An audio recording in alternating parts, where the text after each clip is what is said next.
آج میں ایک چیز آپ کو بتانا چاہ رہا ہوں کہ یہ کوئی نئی چیز نہیں ہے جو ہو رہی ہے آج دنیا میں، یہ پھیلنے والی ہے اور قیامت کے قریب ہم آ چکے ہیں۔ ہو سکتا ہے دنیا پوری جنگوں کے لپیٹ میں ہو، جو رسول پاک صلی اللہ علیہ وسلم نے ارشاد فرمایا قتل اتنا بڑھ جائے گا کہ 100 لوگ ہوں تو 99 مر جائیں گے، ایک بچ جائے گا۔ قتل اتنا بڑھ جائے گا، یہ جنگ کی آگ ہو سکتا ہے آس پاس سب پھیل جائے، جس کی وجہ سے اس وبا میں، اس بلا میں سب ملوث ہونے لگ جائیں گے۔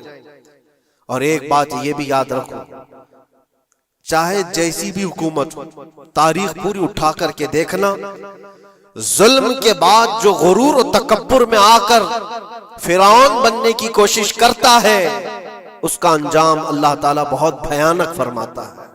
برادران ملت اسلامی، السلام علیکم ورحمۃ اللہ وبرکاتہ۔ الحمدللہ الحنان المنان الذي خلق الإنسان وعلمه البيان، والصلاة والسلام على رسوله سيد الإنس والجان وعلى آله وأصحابه ذوي الخير والإحسان، أما بعد فأعوذ بالله من الشيطان الرجيم، بسم الله الرحمن الرحيم۔ وضربت عليهم الذلة والمسكنة وباءوا بغضب من الله، ذلك بأنهم كانوا يكفرون بآيات الله ويقتلون النبيين بغير حق، ذلك بما عصوا وكانوا يعتدون، صدق الله مولانا العظيم۔ بارگاہ رسالت مآب صلی اللہ علیہ وسلم میں درود پاک کا ہدیہ پیش کر لیں۔ اللہم صل علی سیدنا و مولانا محمد معدن الجود والکرم وآلہ واصحابہ الکرام وابنہ الکریم وبارک وسلم صلاة دائمة سرمدا ابدا۔ اقبال نے کہا ہے، ستیزہ کار رہا ہے ازل سے تا امروز، شرار ابو لہبی سے چراغ مصطفی۔ مطلب یہ ہے کہ شروع کے دنوں سے ہی اس کائنات میں، اس دنیا میں ایک معرکہ چلتا آ رہا ہے۔ معرکہ مطلب جنگ، مقابلہ۔ وہ کس چیز کا ہے؟ اقبال کہتا ہے ستیزہ کار رہا ہے ازل سے تا امروز، شروع سے لے کے آج تک ایک مقابلہ چلتا آ رہا ہے۔ وہ مقابلہ کس کا ہے؟ شرار ابو لہبی سے چراغ مصطفی کا۔ مصطفیٰ کریم صلی اللہ علیہ وسلم کی چراغ کی روشنی کا مقابلہ ابو لہب کی شرارتوں کے ساتھ۔ تو ایک تو یہ کہ استعارہ ہے، اس سے پہلے بھی فرعون و موسیٰ کا، نمرود و ابراہیم کا علیہم السلام، یہ مقابلہ اس روئے ارضی پر چلتا رہا اور حق و باطل کے معرکے ہوتے رہے اور ہوتے بھی رہیں گے۔ فی زمانہ ہم جو حالات دیکھ رہے ہیں پوری دنیا میں، آج جنگوں کے حالات جو پیش کیے جا رہے ہیں، لوگ تو اب یہ خبریں ایسے سن رہے ہیں، کسی کے ہاں بم گرنے کی، میزائل گرنے کی، تو ایسا لگ رہا ہے جیسے بچے پٹاخے پھوڑ رہے ہیں۔ لوگ یہاں خبریں لے کر کے مزے لے لیتے ہیں، پھر فارورڈ کر دیتے ہیں۔ موت اتنی آسان ہو گئی ہے کہ اللہ کے نبی صلی اللہ علیہ وسلم نے 1400 سال پہلے یہ ارشاد فرمایا تھا کہ ایک زمانہ آئے گا کہ حرج بڑھ جائے گا۔ تو صحابہ نے پوچھا تھا یہ حرج کیا ہے؟ تو حضور اکرم صلی اللہ علیہ وسلم نے ارشاد فرمایا تھا کہ قتل بہت زیادہ ہوگا، ایک دوسرے کا قتل اتنا زیادہ ہونے لگے گا کہ لوگ اس کی پرواہ بھی نہیں کرتے۔ آج مجھے آج بتاؤ، دنیا پوری بہت سارے ایشوز پر بیٹھکیں کر رہی ہے، گلوبل وارمنگ پہ ہے، دنیا میں انوائرمنٹ کی چینجنگ پر، موسم کا تاپمان بڑھ رہا ہے، اس پر میٹنگیں ہو رہی ہیں، بڑی بڑی تنظیمیں بیٹھتی ہیں۔ یہ ڈھکوسلا ہے یہ دنیا کا، یہ مغربی دنیا، ویسٹرن کنٹریز کا دکھاوا ہے۔ یہ اینیمل لاورز کو بھی باہر لے کر کے آتے ہیں، ان کو بہت زیادہ کوریج دیا جاتا ہے۔ یہ کتے سے پیار کرنے والا ہے، یہ مرغی سے پیار کرنے والا ہے۔ ظالموں، 40,000 نہیں 50,000 لوگوں کو فلسطین میں تم نے ناحق مار دیا، اس پر کوئی بیٹھک نہیں کرتے۔ موت اتنی آسان ہے انسانوں کی، جنگ جس سے ہے، مقابلہ جس سے ہے، تمہارا آپس میں برابر کی طاقت کا مقابلہ ہو تو سمجھ میں آئے کہ ایک دوسرے کی فوجوں سے مقابلہ ہے، ادھر کی فوج بھی مر رہی، ادھر کی فوج بھی مر رہی ہے، لیکن نہتے بچوں کا کیا قصور؟ بلکہ وہ گود میں آئے ہوئے ابھی جنہوں نے شعور کی آنکھیں بھی نہیں کھولی، دودھ پیتے بچوں کے جو قتل ہوئے ہیں۔ تاریخ میں آپ نے پڑھا ہوگا فرعون نے 12,000 بچوں کا قتل کیا تھا، صرف اس گمان سے کہ اس نے خواب دیکھا تھا بنی اسرائیل میں ایک بچہ پیدا ہوگا جو اس کی سلطنت کو ہلاک کر دے گا۔ خواب کی وجہ سے کاہنوں نے اس کو بتایا تھا، اس نے خواب یہ دیکھا تھا کہ آسمان سے ایک تارا ٹوٹ کر اس کی گود میں گرا اور آگ لگ گئی، تو نجومیوں نے اس کی تعبیر یہ بتائی تھی کہ بنی اسرائیل میں ایک بچہ پیدا ہوگا جو تیری سلطنت کو ہلاک کر دے گا۔ اس ڈر سے بنی اسرائیل میں جو بھی بچہ پیدا ہوتا اس کو قتل کرتا تھا۔ اس نے تقریباً 12,000 بچوں کو قتل کر دیا تھا، اس ڈر سے کہ وہ بچہ تو نہ پیدا ہو جائے جو میری سلطنت کو ہلاک کرنے والا ہے۔ اور وہ موسیٰ علیہ السلام تھے، پیدا بھی ہوئے اور فرعون کے گھر میں ہی پلے، اللہ کا نظام ہے۔ لیکن میں یہاں اس لیے بتا رہا ہوں، فرعون ظلم میں پوری دنیا میں مشہور ہے، وہ عورتوں کو بھی ظالم اس طرح سے مارا ہے کہ جس کی تاریخ میں مثال نہیں ملتی۔ لیکن میں نے اپنی زندگی میں دیکھا، آج کے زمانے میں اسرائیل نام سے ایک ناجائز حکومت پر قابض شخص نے 12,000 نہیں 50,000 لوگوں کو سال بھر میں قتل کر دیا۔ یہ تاریخ کا بھیانک چہرہ ہے۔ آج لوگ اس کو ہلکے میں لے رہے ہوں گے، نیوز والے ایک طرفہ رپورٹ کرتے ہیں کیونکہ ان کو ان کے باپ داداؤں سے ڈر ہے، جہاں کی کھاتے ہیں وہاں کی گاتے ہیں، لیکن بعد کو یہ سچائیاں جنریشن میں منتقل ہوتی رہیں گی، کبھی تو آئے گا کوئی انصاف کی نظر رکھنے والا۔ اور انسانیت کا قتل کتنا بڑا قتل ہے، ایک شہر کے 50,000 لوگوں کو قتل کر دینا، اور ایسے کہ وہاں کی عمارتیں پورے راکھ کے ملبے میں چلی گئی، صدیاں لگ جاتی ایک شہر کو بسنے میں، ایک گھر کو بنانے میں آدمی کی اپنی زندگی گزر جاتی ہے، کیا کیا ارمانوں سے گھر بناتے ہیں، لیکن ایک پل میں کسی کا گھر اجاڑ دیا، اس کے سامنے تڑپتے ہوئے اس کے باپ کی لاش ہو، ماں کی لاش ہو۔ وہ تصویریں کہ آپ نے نہیں دیکھی کہ ایک باپ چھوٹی سی بیٹی کو لے کر کے دوڑ رہا ہے تو اس کا بیٹا الگ پیر اور ہاتھ جلے ہوئے بم سے تڑپ رہا ہے، وہ کس کے درد کو دیکھے۔ یہاں تک کہ میں نے دیکھا کہ بیٹی کو باپ یہ نصیحت کر رہا ہے، تھوڑا اور صبر کر لے بیٹا، شہادت ملنے والی ہے۔ کون کرتا ہے یہ؟ موت سے پہلے اپنے بچے کو اتنی تلقین کر دے، حالات ایسے۔ دوسرے ایک کہ وہاں پر کھانے پینے کی ایڈ کوئی جا نہیں سکتی، اس پر پابندی، دوائیاں نہ جائیں اس پر پابندی۔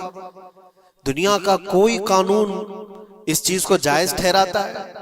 مجھے بتاؤ، آتنکواد کا راگ الاپنے والے ان باتوں کو کیا کہیں گے؟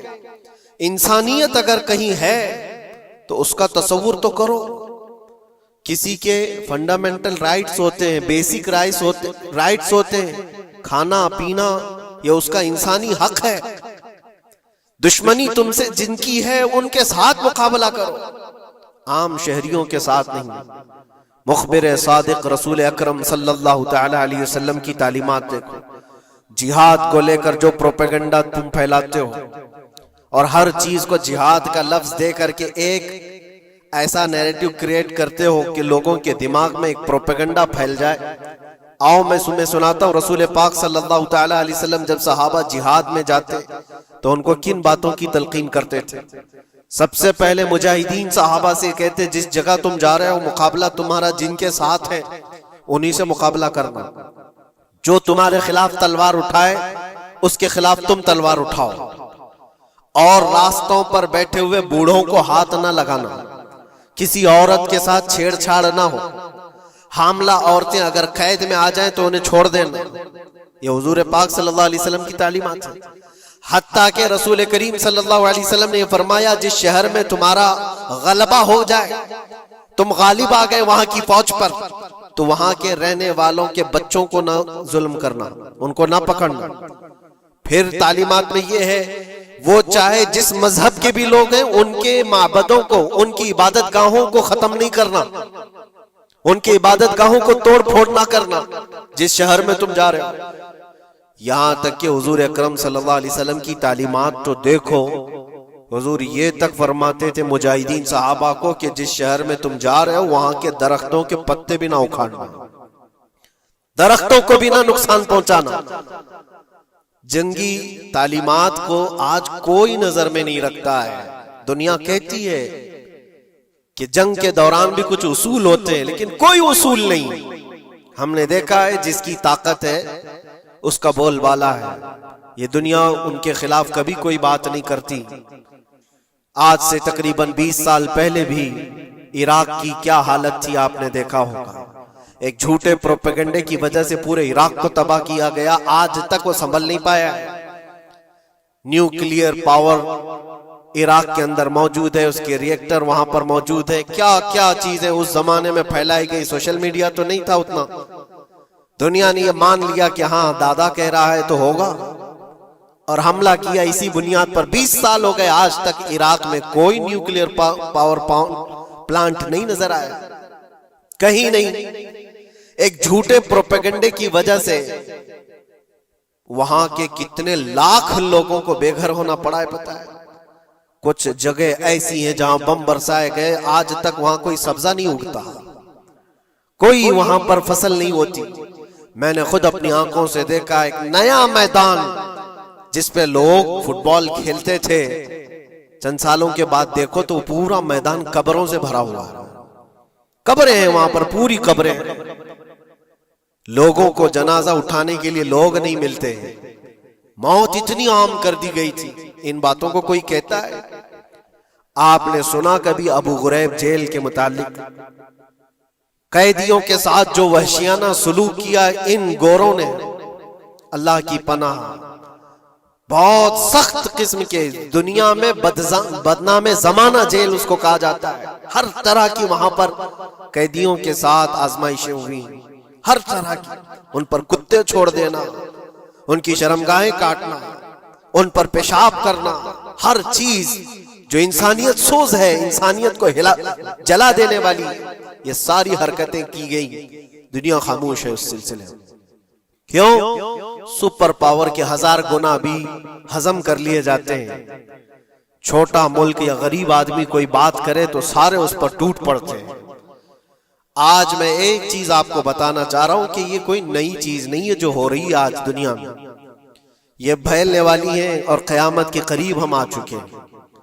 ہو سکتا ہے دنیا پوری جنگوں کے لپیٹ میں ہو، جو رسول پاک صلی اللہ علیہ وسلم نے ارشاد فرمایا قتل اتنا بڑھ جائے گا کہ 100 لوگ ہوں تو 99 مر جائیں گے، ایک بچ جائے گا، قتل اتنا بڑھ جائے گا۔ یہ جنگ کی آگ ہو سکتا ہے آس پاس سب پھیل جائے، جس کی وجہ سے اس وبا میں، اس بلا میں سب ملوث ہونے لگ جائیں گے۔ اور ایک بات یہ بھی یاد رکھو، چاہے جیسی بھی حکومت ہو، تاریخ پوری اٹھا کر کے دیکھنا، ظلم کے بعد جو غرور و تکبر میں آ کر فرعون بننے کی کوشش کرتا ہے، اس کا انجام اللہ تعالیٰ بہت بھیانک فرماتا ہے، بہت بھیانک انجام ہوتا ہے۔ اب کے ظالم بھی اپنے انجام کے بہت قریب آ چکے، انہوں نے ظلم اتنا کیا ہے، وہ بچوں کی آہیں، وہ عورتوں کی چیخیں کیا بارگاہ رب العزت میں نہ پہنچی ہوں گی؟ رب تبارک و تعالیٰ خود فرماتا ہے سَيَعْلَمُ الَّذِينَ ظَلَمُوا أَيَّ مُنْقَلَبٍ يَنْقَلِبُونَ، ان قریب ظالم یہ دیکھ لیں گے کہ کس پلٹی میں اللہ تعالیٰ انہیں گرانے والا ہے۔ جو جال وہ اپنے دشمنوں کے لیے بنتے ہیں، اللہ تعالیٰ اسی جال میں ان کو پھنساتا ہے۔ آج دیکھنا آپ، تاریخ کی سچائیاں آپ کو اس بات کا جواب دیں گی۔ ظالم یہ سمجھتا ہے کہ میں خدا کے برابر ہو چکا، مجھے کوئی بھی ہلاک نہیں کر سکتا، اللہ تعالیٰ فرماتا ہے اینما تکونوا یدرککم الموت ولو کنتم فی بروج مشیدہ، تم مضبوط قلعے میں کیوں نہ بیٹھے ہو، موت تمہارے پاس آ کر پکڑ لے گی۔ اور رب تبارک و تعالیٰ کے لیے کوئی چیز ناممکن ہے۔ لوگ آج ہوا بناتے ہیں کہ ایئر ڈیفنس سسٹم اتنا بڑا ہے کوئی کچھ نہیں کر سکتا، ایک چھوٹے سے پدے سے ایک ناجائز کنٹری کو محفوظ دکھانے کے لیے دنیا پتہ نہیں کیا کیا باتیں وائرل کرتی ہے۔ اسرائیل کے پاس آئرن ڈوم ہے، ایئر ڈیفنس سسٹم اتنے بڑے ہیں، کوئی نہیں آ سکتا۔ وہ خدا ہے؟ کوئی خدا ہے؟ لیکن دنیا آج دیکھ رہی ہے، بہت ساری چیزوں کو دیکھ رہی ہے۔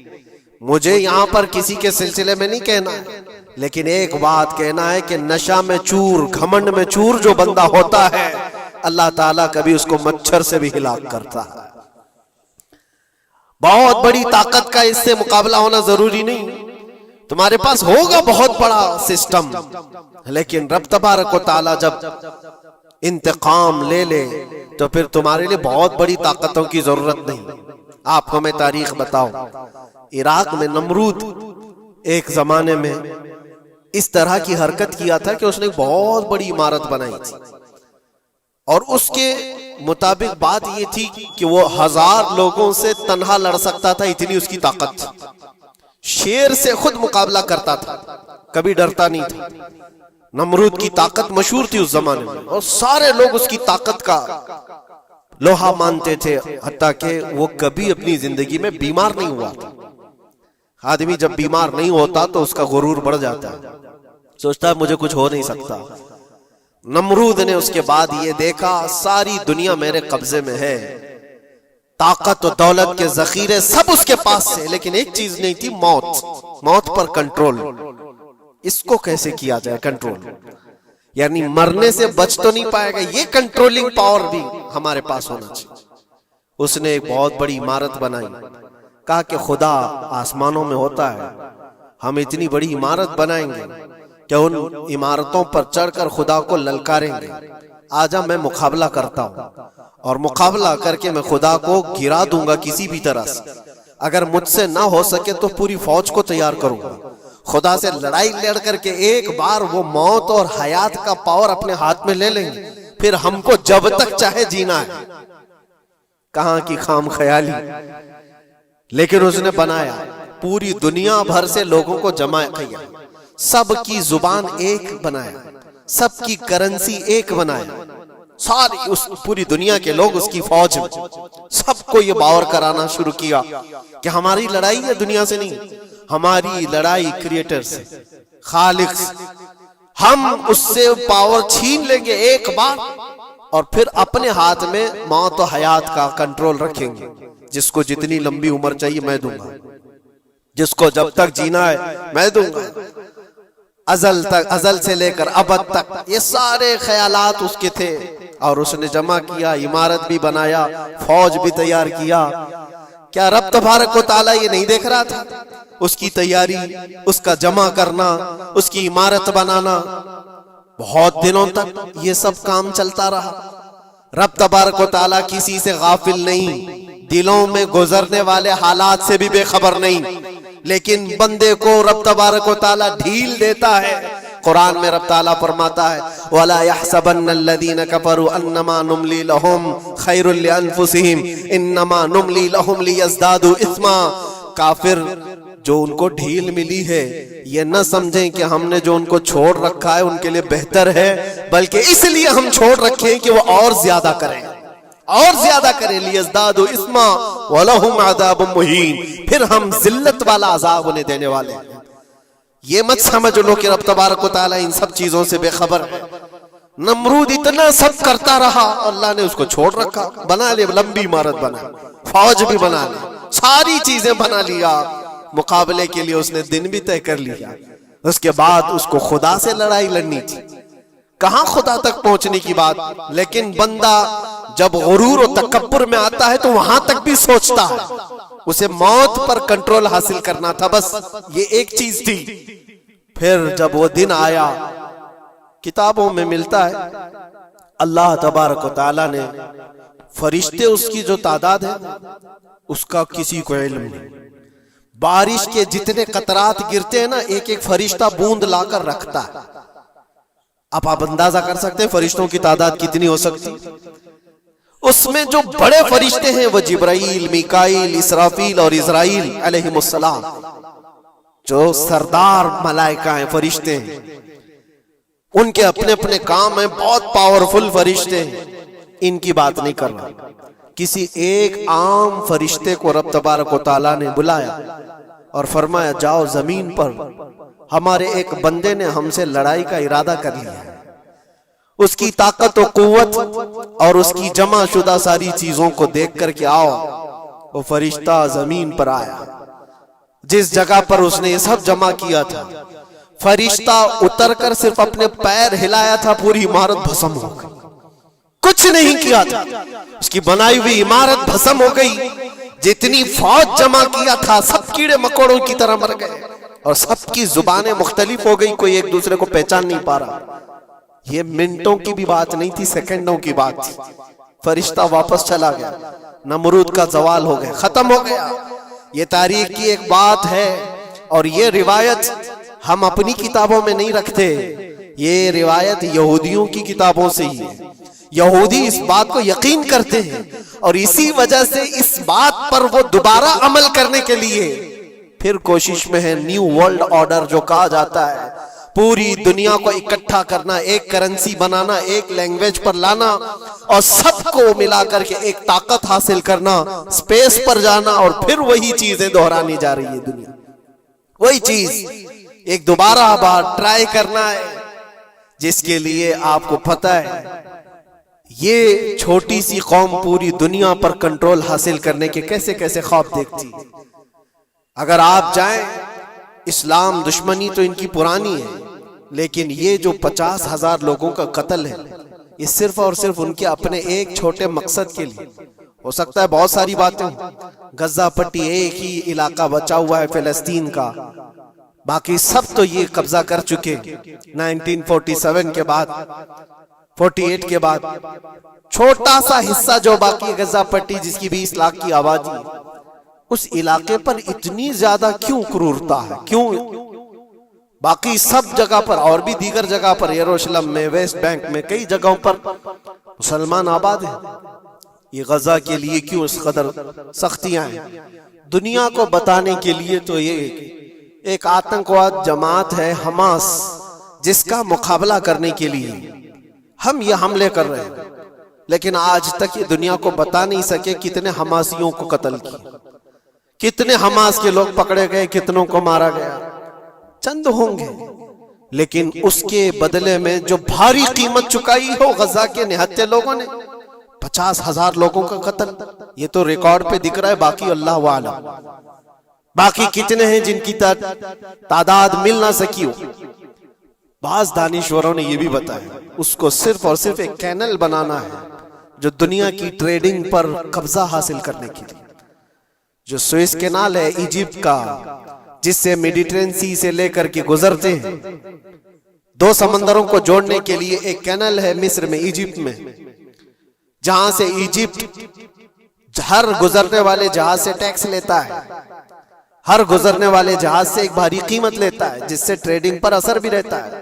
اور جب وہ چاہے بند کرے، 2 مرتبہ اس نے بند بھی کیا تھا تاریخ میں 1950 کے بعد. اور یہ خواب دیکھتا ہے اسرائیل کہ ہم اپنی ہی جگہ سے ایک کینل بنا لیں تقریباً 300 کلومیٹر، جس کے لیے اس کو غزہ حاصل کرنا بہت ضروری ہے.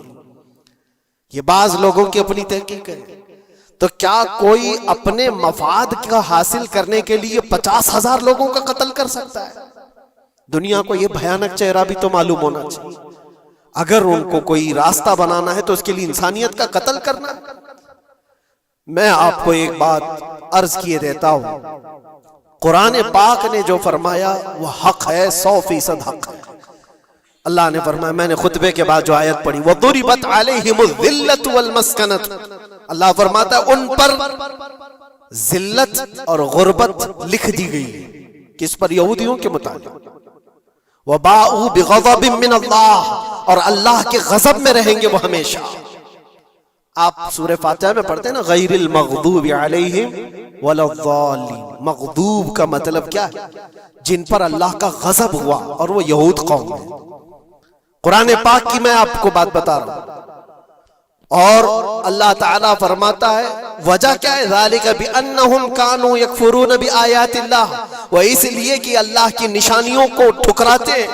ویقتلون النبیین بغیر حق، اور اللہ کے نبیوں کو ناحق قتل کرتے ہیں. اب دنیا کو یہ افسوس ہو رہا ہوگا، جیسے میں نے ابھی بتایا 50,000 لوگوں کا قتل وہاں کر دیا. ایران میں گھس گیا، شام میں گھس گیا، لبنان میں گھس گیا، ہر جگہ مار مار مار اور لوگوں کا قتل. میرے عزیزو، یہ تو عام لوگوں کا قتل ہے، اور قرآن یہ کہتا ہے یہ وہ قوم ہے جو اللہ کے نبیوں کو قتل کرتی تھی. اور تاریخ میں ہے تقریباً 10,000 نبیوں کو انہوں نے قتل کیا ہے. 10,000 نبیوں کو انہوں نے قتل کیا ہے، صرف اپنی من مانی بات نہ پائے جانے کی وجہ سے. حضرت زکریا علیہ السلام کی بات معلوم ہے، یہ تو بیت المقدس کے متولی تھے. زکریا علیہ السلام بیت المقدس کے امام تھے، جن کا ذکر ہے قرآن پاک میں. حضرت زکریا علیہ السلام کے پیچھے یہی قوم جو ان کی امت میں تھی، یہودیوں کے لیے بھی وہ مقدس نبی تھے. لیکن ان ظالموں نے حضرت زکریا علیہ السلام کو دشمنی میں رکھ کر کے ایسا قتل کیا تھا. اللہ اکبر. زکریا علیہ السلام ان سے بھاگ کر کے نکلے تھے، اور ایک درخت کو جا کر کہا اے درخت کھل جا، میں تجھ میں آتا ہوں. درخت کھل گیا، حضرت زکریا علیہ السلام اس میں اندر چلے گئے، درخت پھر بند ہوا. تاریخ میں موجود ہے. ابلیس لعین نے، شیطان مردود نے یہودیوں کو راستہ بھی بتایا اور درخت بھی بتایا کہ اس کے اندر زکریا چھپے ہوئے، اس کے اندر زکریا ہے.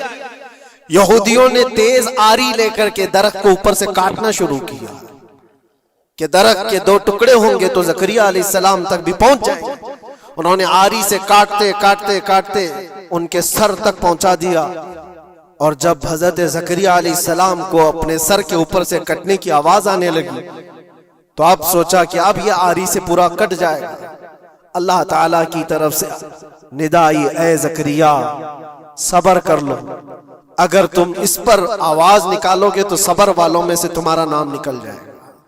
یہاں تک کہ تاریخ میں ہے وہ یہودیوں نے آری سے کاٹتے کاٹتے حضرت زکریا علیہ السلام کے سر کو چیر دیا اور جسم کے 2 ٹکڑے ہو گئے. اللہ کے نبی خاموش رہے، صبر کر کے رہ گئے. ان کے بیٹے یحییٰ علیہ السلام نے یہودیوں کے ایک گورنر یا بادشاہ کو یہ کہا تھا کہ ایک نکاح میں 2 بہنوں کو رکھنا جائز نہیں. اس نے 2 بہنیں ایک ساتھ اپنی زوجیت میں رکھا تھا. صرف اتنی بات پر حضرت یحییٰ علیہ السلام صرف 33 سال کے جوان تھے. اس یہودی ظالم نے یحییٰ علیہ السلام کے سر کو کاٹ کر کے برتن میں لا کر ناشتے میں رکھا تھا. اللہ کے نبی کی بات کر رہا ہوں. اللہ کے نبی کے سر کو کاٹ کر تشت پہ رکھا تھا. لیکن تاریخ کی سچائیاں بتاتی ہیں کہ وہ کٹے ہوئے سر سے یحییٰ علیہ السلام بولتے تھے اے ظالم، اب بھی میں کہتا ہوں ایک نکاح میں 2 بہنوں کو رکھنا حرام ہے، حرام ہے. یہ اللہ کے نبیوں کی زندگی میں بتا رہا ہوں جن کے ساتھ انہوں نے کی. عیسیٰ علیہ السلام، یہ پاگل عیسائی جو آج ان کی کپڑوں میں جا کر بیٹھے ہوئے ہوتے ہیں جبکہ زندگی بھر یہ لڑتے رہے ہیں. قرآن بھی کہتا ہے وقالت اليہود لیست النصارى علی شیء وقالت النصارى لیست اليہود علی شیء. دونوں لڑتے تھے. یہودی کہتے عیسائی کوئی چیز ہی نہیں، عیسائی کہتے تھے یہودی کوئی چیز ہی نہیں. ان کی جنگیں اتنی خطرناک ہوئی، یہ سب لپا پوتی کر کے آج دکھاتے ہیں کہ ہم سب ایک ہیں. بہت گہری دشمنیاں ان کے درمیان تھی. عیسائیت، حضرت عیسیٰ علیہ السلام کو کیا کیا گیا؟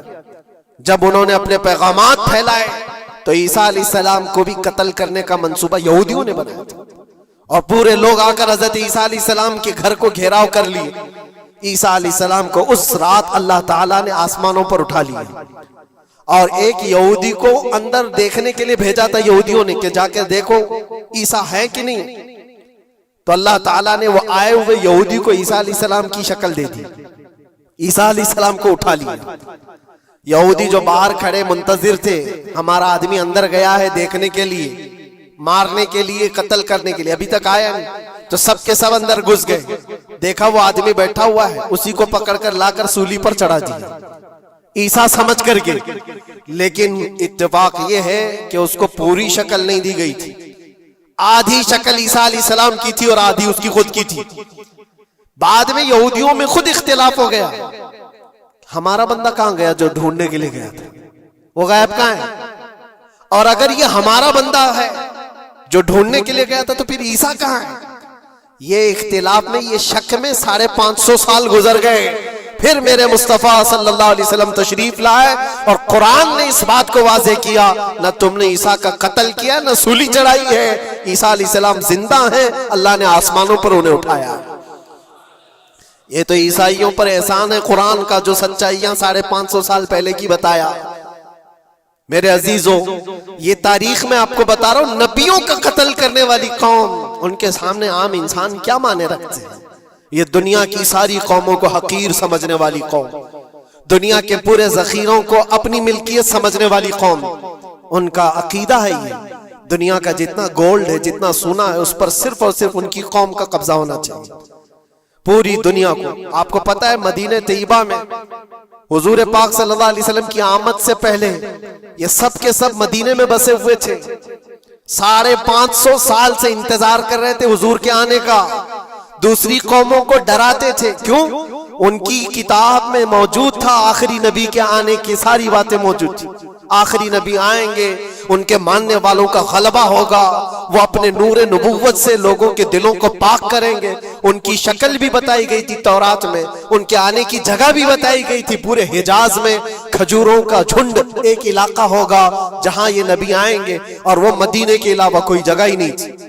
یہودی یہ سب چیزیں دیکھ کر حضور کے آنے سے 550 سال پہلے سے انتظار میں تھے, وہ نبی یہی آئیں گے, یہی آئیں گے. اور دوسری قوموں کو ڈراتے تھے, ہم سے مت الجھنا, آخری نبی آنے والے ہیں ہمارے, اور اس نبی کے آنے کے بعد پھر ہم چن چن کر تم سے بدلہ لیں گے. اور جب کبھی مصیبت آتی تو اللہ سے دعا بھی یہ کرتے تھے کہ اللہ وہ آخری نبی جو ہمارے علاقے میں آنے والے ہیں, ان کے صدقے میں تو ہماری بلاؤں کو دور کر دو. یہ وہ قوم ہے جو حضور آخر النبیین صلی اللہ علیہ وسلم کے انتظار میں وقت کاٹ رہی تھی. لیکن ہوا یہ, ان کا عقیدہ یہ تھا کہ آخری نبی تو بنی اسرائیل میں ہی پیدا ہوں گے, ہمارے خاندان میں پیدا ہوں گے. انہوں نے ٹھیکہ لے رکھا ہے آخری نبی کہاں پیدا ہوں گے یہ فیصلہ کریں گے. اللہ تبارک و تعالیٰ نے آخری نبی ہمارے آقا صلی اللہ علیہ وسلم کو بنی اسرائیل میں نہیں, بنی اسماعیل میں پیدا کیا. اسماعیل علیہ السلام کی اولاد میں پیدا کیا.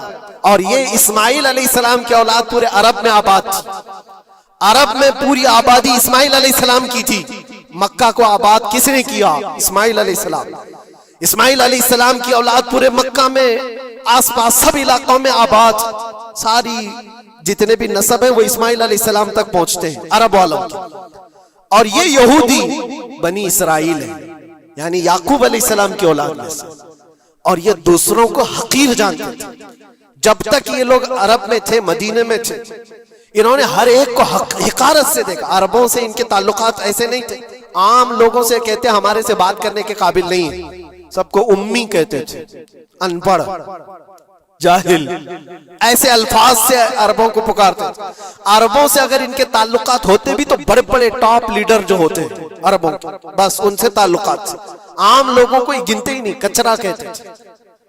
بنی اسماعیل کو جب یہ کچرا کہتے تھے, اور بنی اسماعیل میں جب آخری نبی پیدا ہو گئے تب کیا کہنے لگے پتا ہے؟ کہتے نہیں, یہ غلط ہو گیا. آخری نبی تو بنی اسرائیل میں پیدا ہونے والے تھے, یہ جبرائیل نے شرارت کیا اور بنی اسماعیل میں جا کر کے نبوت جو تھی. کچھ تو یہ کہنے لگے, کچھ تو کہنے لگے وہ ہے ہی نہیں آخری نبی. لیکن کیسے انکار کرتے؟ قرآن کہتا ہے یعرفونہ کما یعرفون ابناءہم, اس رسول کو وہ ایسے پہچانتے تھے کہ اپنے بیٹوں کو بھی نہیں پہچانتے.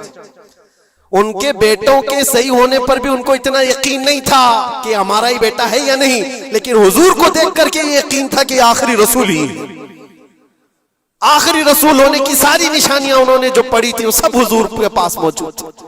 اسی لیے تو میرے عزیزوں, جو صحابہ یہودیت سے اسلام میں آئے انہوں نے سب نشانیاں دیکھی. حضرت سلمان فارسی کی بات بتا رہا ہوں, وہ عیسائیت میں تھے، سالوں انہوں نے عیسائیت میں گزارے، اور انہوں نے بھی یہی سب باتیں سنی تھی۔ یثرب ایک علاقہ ہے حجاز میں، کھجوروں کے باغات کا جھنڈ ہے وہاں پر، آخری نبی وہیں آنے والے ہیں۔ تو یہ کہاں سے آئے تھے؟ سلمان فارسی عراق سے آئے تھے، مدینے میں آ کر غلام بن گئے، ایک کھجوروں کے باغ میں کام کرتے تھے برسوں تک۔ پھر وہ وقت آ گیا جب حضور پاک صلی اللہ تعالی علیہ وسلم مکہ سے ہجرت کر کے مدینے آئے تھے۔ مسجد قباء جہاں ہے وہاں 14 دن تک حضور قیام کیے ہوئے تھے۔ تو وہ باغیچے کا جو مالک ہے، سلمان فارسی کا جو مالک تھا، اس کا بھتیجا آ کر کے خبر دیتا ہے، چاچا سنا ہے کہ نئی خبر؟ یثرب میں ایک شخص آیا ہے مکہ سے، حسین چہرہ ہے، گلابی رنگت ہے، بولتا ہے تو لوگ سب اس کی طرف دیکھتے ہیں، اور وہ کہتا ہے کہ میں اللہ کا آخری رسول ہوں۔ یہودی کا بھتیجا اپنے چاچا کو یہ خبر دے رہا ہے۔ سلمان فارسی کھجور کے درخت کے اوپر بیٹھے کھجور کاٹ رہے تھے یا صاف کر رہے تھے، یہ خبر سنے کہ وہاں سے چھلانگ لگا کر نیچے آ گئے، جس کے انتظار میں تو سالوں گزار دیا تھا۔ کیا کہا تم نے؟ مالک نے ایک تھپڑ رسید کیا اور کہا تو غلام ہے، آقاؤں کی بات میں دخل اندازی مت کر، جا تو اپنا کام کر۔ لیکن ان کی بے چینی تھی کہ وہ اگر آخری رسول آ چکے تو میری زندگی کا تو مقصد یہی ہے۔ پھر انہوں نے وقت نکالا دن کا اور حضور پاک صلی اللہ علیہ وسلم کے پاس پہنچ گئے۔ جب رسول کریم صلی اللہ تعالی علیہ وسلم صحابہ کے ساتھ موجود تھے، دیکھیں علامتیں جو انہوں نے پڑھی تھی اپنی کتابوں میں، وہ سب جانچنا بھی چاہتے تھے۔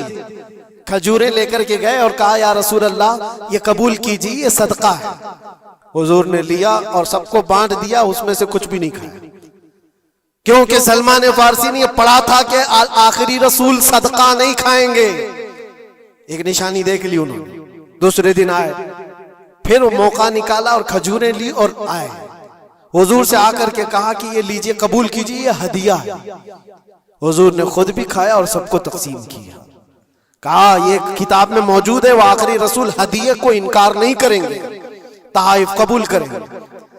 دو علامتیں دیکھی۔ پھر ایک دن، تیسرا دن تھا، رسول پاک صلی اللہ علیہ وسلم ایک جنازے میں تھے، تہبند تھی حضور کے، چادر تھی جسم کے اوپر۔ سلمان فارسی ایک اور نشانی دیکھنے کے لیے آئے ہوئے تھے جو کتابوں میں پڑھی تھی، کبھی حضور کے دائیں آتے، کبھی بائیں آتے، کبھی آگے کبھی پیچھے، پوچھنے کی یا کچھ بات کرنے کی کوشش کر رہے تھے۔ حضور صلی اللہ علیہ وسلم نے ان کو دیکھ لیا اور کہا سلمان آ جاؤ ادھر۔ ادھر بلایا، اپنی چادر ہٹائی اور کہا یہ مہر نبوت دیکھنے کے لیے آئے تھے۔ جو حضور صلی اللہ علیہ وسلم کے کندھوں کے بیچ میں ایک ایسا سفید نشان تھا جس کو مہر نبوت کہا جاتا ہے، وہ سورج سے زیادہ چمکتا تھا دونوں کندھوں کے بیچ میں، اور حضرت سلمان فارسی وہ دیکھنے کے لیے آئے تھے، اور حضور نے ان کے پوچھنے سے پہلے چادر ہٹائی اور کہا یہی دیکھنے آئے تھے۔ سلمان فارسی نے کہا میں تو ایک چیز دیکھنے آیا تھا، آپ نے دو چیز بتا دی۔ کیا چیز؟ میں تو مہر نبوت دیکھنے آیا تھا، آپ نے دکھا بھی دیا اور میرے دل کی بات کی خبر بھی آپ نے بتائی ہے۔ نبی کو علم غیب بھی ہوتا ہے۔ اور سلمان فارسی نے کلمہ طیبہ پڑھ لیا۔ اسی سلمان فارسی کو آزاد کرانے کے لیے میرے آقا صلی اللہ علیہ وسلم نے صحابہ کے ساتھ مل کر کے 500 کھجور کے درخت لگائے تھے اور ایک باغیچہ دے کر کے اس یہودی سے آزاد کروایا تھا۔ یہ اللہ کے نبی صلی اللہ علیہ وسلم کے پاس وہ صحابہ جو آئے تھے یہودیت سے یا عیسائیت سے، وہ جانتے تھے حضور کو، لیکن یہ اتنی خطرناک قوم ہے جن کو اللہ تعالیٰ نے دلوں پر مہر لگایا، یہ یہودی جو ایمان نہیں لائے، اور یہ قیامت تک اسی طرح غضب میں رہنے والے ہیں۔ آج ان کا ابھار اگر آپ دیکھ رہے ہو تو شاید تاریخ پتہ نہیں ہوگی کہ کتنی ذلت کی زندگی بھی گزاری، کس طرح بھیک مانگے۔ آج یا اپنی تاریخ کو کہیں پر بھی سوشل میڈیا میں گردش کرتے ہوئے نہیں دیکھ سکتے، پابندی ہے پوری دنیا میں۔ ہٹلر کے قتل عام کے بارے میں نہیں بول سکتا کوئی، یہودیوں کو اتنا مارا تھا اتنا مارا تھا، نہیں، دنیا میں یہ بولنے پر پابندی ہے۔ ان کے کسی بھی پرانی تصویریں دکھانے پر پابندی ہے۔ آج خود اپنے ملک میں ہونے والے حملوں کی تصویر نہ دکھائی جائے، اس پر پابندی ہے۔ یہ تو تم کب تک عیب چھپاتے رہو گے؟ جہاں سڑن ہوتی ہے بدبو آ ہی جائے گی، اور ان قریب میرے عزیزوں قرآن کی وہ بات یاد رکھو، اللہ نے فرمایا سَيَعْلَمُ الَّذِينَ ظَلَمُوا أَيَّ مُنْقَلَبٍ يَنْقَلِبُونَ، ان قریب ظالم یہ دیکھ لے گا کہ اللہ اس کو کس کھائی میں گرانے والا ہے۔ کیا ابرہا بہت سارے منصوبے بنا کر کعبہ ڈھانے نہیں آیا تھا؟ اللہ نے ابابیل چڑیوں سے اس کو ہلاک کیا تھا، فرعون کو پانی سے غرق کر دیا تھا، نمرود کو مچھر سے ہلاک کر دیا تھا۔ بڑے بڑے طوفانی طاقتوں کے بادشاہ دنیا میں آئے، لیکن اللہ نے ان کو بہت چھوٹی طاقتوں سے ہلاک کیا۔ لوگ آج یہ مقابلہ کمپیریزن کرتے ہوئے بیٹھے رہتے ہیں، ایک طرف ایران ہے، ایک طرف غزہ ہے، ایک طرف سپر پاور حکومتیں ہیں۔ یہ سارے کمپیریزن دنیا کے ہو سکتے ہیں، لیکن رب تبارک و تعالیٰ کی بادشاہت اور اس کی سلطنت جب انتقام پر آ جائے تو پھر میرے عزیزوں کسی ملک کی بھی ضرورت نہیں، صرف ہواؤں سے مولا تعالیٰ طاقتوں کو ختم فرما دیتا۔ دنیا میں پھیلے ہوئے ایک کورونا کو تم قابو میں نہیں کر پا رہے تھے، ایک چھوٹا سا کیڑا ہوگا، ایک بیکٹیریا ہوگا جس کو کنٹرول میں نہ لا سکے اور کروڑوں موتیں ہو گئی۔ کون تھا یہ؟ موتوں پر کنٹرول تمہارے پاس کیوں نہیں آیا؟ سپر پاور طاقتیں بے بس نہیں تھی؟ 2 سال پہلے نہیں دیکھا آپ نے؟ اور رب تبارک و تعالیٰ جب چاہے تو یہ پکڑ ظالموں کے ساتھ فرمائے گا۔ آج کے دور میں دعائیں بھی یہ کرو اور انجام کا انتظار بھی کرو۔ یہ تمہارا بھی امتحان ہے میرے عزیزوں، جو آگ پڑوس میں لگی ہے اس کی چنگاریاں تمہارے گھر کو بھی جلا سکتی ہیں۔ اپنے برے اعمال سے توبہ کرو، اللہ کے غضب سے ڈرو کہ اس کی پکڑ نہ آئے۔ اللہ تبارک و تعالیٰ کہنے سننے سے زیادہ عمل کی توفیق عطا فرمائے۔ اور جو ناحق مارے گئے بچے ہیں، مولا تعالیٰ ان بچوں کو مارنے والے ظالموں کو خطرناک انجام تک پہنچائے، انہیں کیفر کردار تک پہنچائے۔ رب تعالیٰ انہیں عذاب علیم میں گرفتار فرمائے۔ وآخر دعوانا الحمدللہ رب العالمین۔ السلام علیکم۔